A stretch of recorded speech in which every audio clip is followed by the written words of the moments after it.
Just to look at a little bit more inside-outside review of the block flinch type response from the light side of the awareness spectrum. Sensei Bill, can I borrow you please, sir? So just getting back to, if he throws a punch, I block right.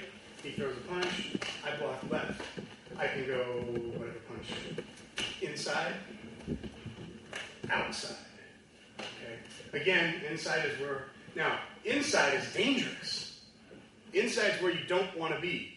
Outside's a beaut, and the Shadow Warrior is partly because now he can't see me. I'm in what you guys refer to as shikaku, a blind spot. Okay? So outside's great, and also when I get out of there, he's got to turn to get me. Inside kind of stinks because now all his weapons are pointed at me. So that's really important to think about. Now, it's the same motion. So I'm not trying to confuse you guys or dump too much on you, but when you go from block left or block right, then you can go into strike left and strike right. And the only difference is your ma'ai, your relationship to the opponent. Now, when I teach off the octagon, anything that goes on the line, the lateral line of neutralization and sinks is earth. Everything that goes to the back, whether it's the retreating line or the two retreating angles of the octagon, is water. Anything that goes on the two forward angles or the forward line is fire, and anything that spirals is wind. So that's how I teach the 5 elements on the octagon. That's basically, if I had a legacy to give to the world, that would be it. So if you all come back next year, I'll show you some of that with some punching and grappling type responses. I'll get Sensei a copy of what I've taped so you guys can all have that on DVD and hopefully take some of this and make it yours. So the way I break all that down now, the way I understand that, you know, you say that old, I drew the line in the sand. That's what that line of lateral movement is, in the sinking. Earth, what's the main force of nature that Earth represents? What's one of the forces that Earth displays? Solidity. Okay. Is there anything else? Gravity. Permanence. Gravity. That's not, now scientifically we could say that's coming from rotations and whatnot, but on Earth, where we live, if I drop keys, they're going to fall. So sinking, anything that's sinking is Earth, because you're rooting, you're dropping. If they go high, you go low. They go low, you go high. Which is why when we were working the punch response, and I just dropped to here, woohoo! Now, you see a lot of knockouts like that in MMA or boxing or whatever.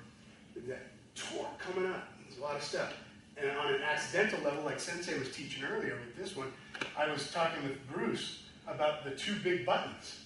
Because, sure, it's really important what my attacker is going to do to me, but I also want to understand what my attacker, what my techniques are going to do to my attacker and how he... And Kempo's real big on that. Each technique leads to the next. Everything that I do is going to create a response in him that's going to build, it's like chess. So when I hit this, that comes forward, that kind of thing. And this could be all it takes. You know, and when he goes to punch, and if I'm going, boom, here, do I look like I just fought somebody? No. All I did was, you know, I could really make that look accidental. Boom, I just went to pick up this quarter, and when I stood up, the guy fell next to me. I don't know what happened. So those kind of things are something to consider. So now, strike right, strike left. Boom. Now, we don't want to pick up the hooking punch. Give me that hooking punch.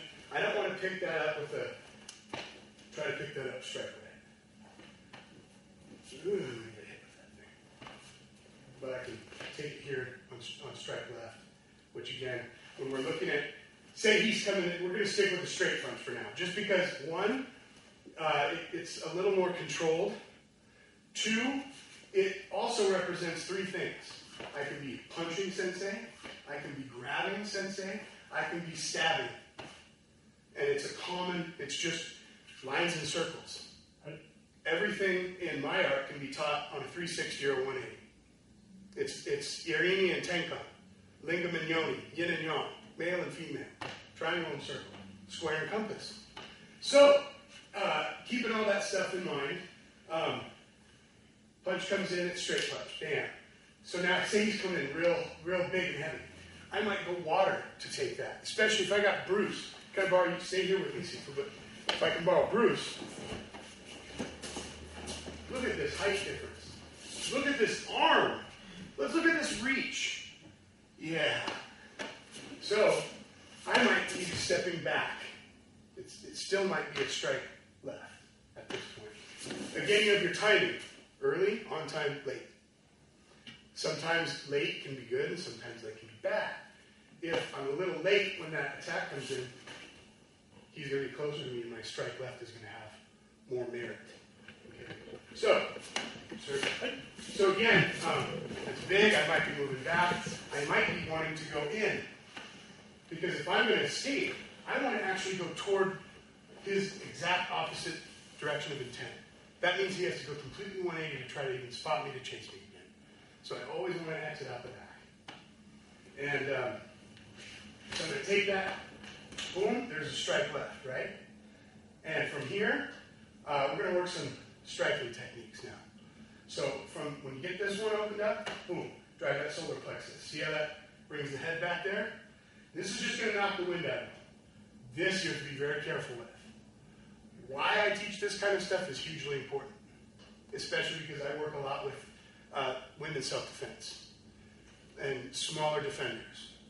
And for the ladies, use of force, you have a lot more room to get away with damaging your attacker.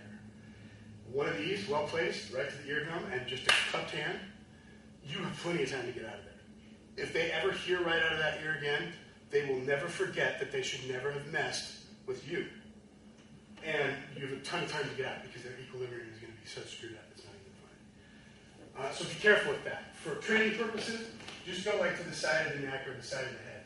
A loose chop, in my opinion, is better than a hard chop because you're going to get a lot more coverage and you can also hook the back of the neck.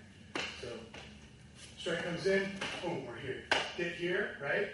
Pop the ear. At that point, you can pretty much just get out of there. So, boom, here, pop there. Maybe give him a nice little elbow or something. Boom, pulse.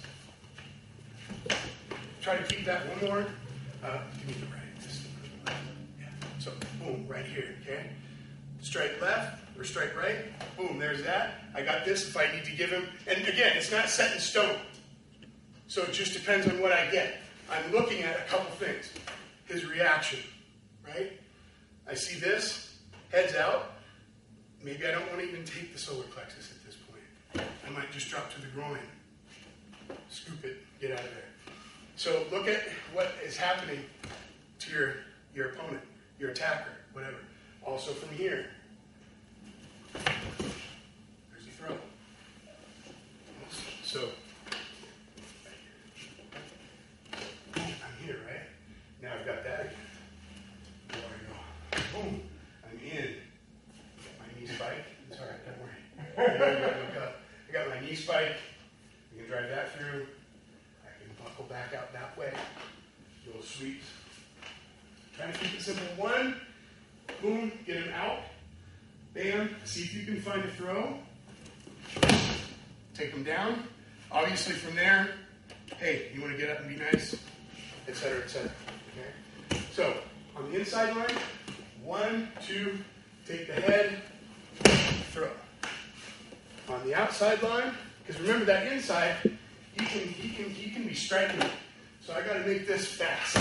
That's got to be fast. So I'm picking that up. Ooh, bam. Close, outside line. I'm going to pick it up. Boom, here, right? What do I have from there? All I got to do is take the belt a little bit.